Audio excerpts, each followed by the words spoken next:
Em menos de 12 horas, o governo Lula provou que apoia uma das ditaduras mais cruéis da atualidade e também que está ao lado dos maiores grupos terroristas em atividade no mundo. Nesse vídeo eu vou mostrar as provas disso em imagens, são evidências inegáveis e vão muito além daquilo que a imprensa está apresentando. Eu recomendo que você esteja sentado para assistir o que eu tenho para mostrar a partir de agora. Eu vou começar pelo assunto menos grave, se é que é possível haver uma classificação dessa forma. Em meio ao contexto da farsa escancarada na reeleição de Nicolás Maduro como presidente da Venezuela, de toda a revolta popular que eu já mostrei no vídeo de ontem, e também da postura vergonhosa e conivente do governo Lula, como eu também já mostrei no vídeo de ontem, foi ao ar no Jornal Nacional uma entrevista de Lula a uma das emissoras afiliadas à Rede Globo.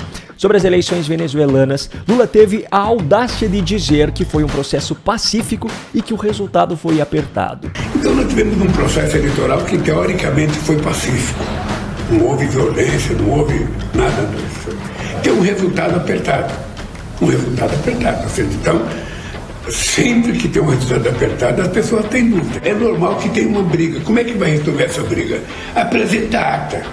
A título de curiosidade, até o momento em que eu estou gravando esse vídeo, a oposição a Maduro diz ter acesso a quase 80% das atas e o resultado parcial é de cerca de 70% dos votos para Edmundo Gonzalez. Uma outra contagem foi feita por uma entidade independente sem fins lucrativos, a Alta Vista, que aponta que Edmundo Gonzalez recebeu cerca de 66% dos votos.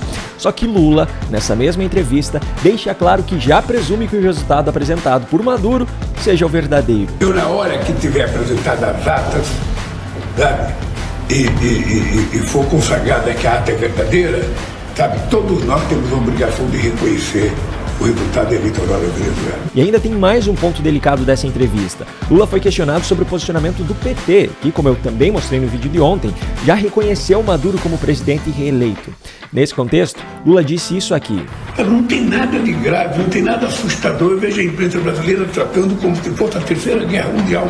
Não tem nada de normal. Teve uma eleição. Teve uma pessoa que disse que teve 51%, teve outra pessoa que teve 40 e pouco por cento, sabe? Um concorda, outro não. Entra na justiça, a justiça faz. Não tem nada de grave. Como é possível dizer que não tem nada de grave?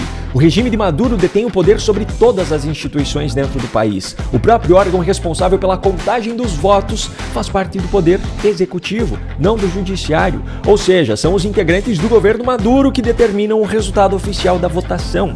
Em outras palavras, quem conta os votos e diz o que vale e o que não vale, desculpe a expressão tão forte, nada mais é do que um empregado de Maduro. E mesmo que fosse do judiciário, ou mesmo que a oposição recorra ao judiciário, como disse Lula, Maduro também tem o controle sobre ele. Não há saída por meios legais ou pacíficos para o povo venezuelano. E como se não bastasse esse posicionamento absolutamente conivente de Lula com as atrocidades feitas pelo regime ditatorial venezuelano, as semelhanças entre os dois presidentes foram acentuadas com a declaração feita por Maduro nessa terça. O ditador pediu urgência na aprovação de uma lei orgânica que controle aquilo que ele chama de crimes de ódio nas redes sociais. A Assembleia Nacional assuma todo o que é o processo de defensa de la opinión pública venezolana, de los ataques y del veneno, del odio y de la violencia en medios y redes, sobre todo en redes sociales. Hay una ley orgánica contra delitos de odio en redes sociales que ya se está trabajando en la Asamblea Nacional. Estas son tareas de primer nivel estratégica, pero urgente.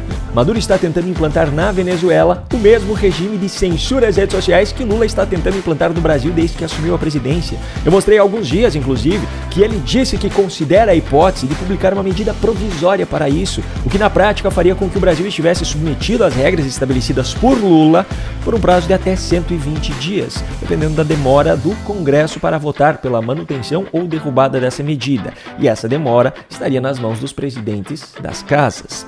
E essa fala de Maduro revela algo ainda mais grave. O ditador venezuelano já está se inspirando naquilo que Lula fez ou está tentando fazer para controlar ainda mais a população do seu país. Ou seja, Lula está servindo como modelo para uma ditadura. Tem como ficar mais escancarado do que isso?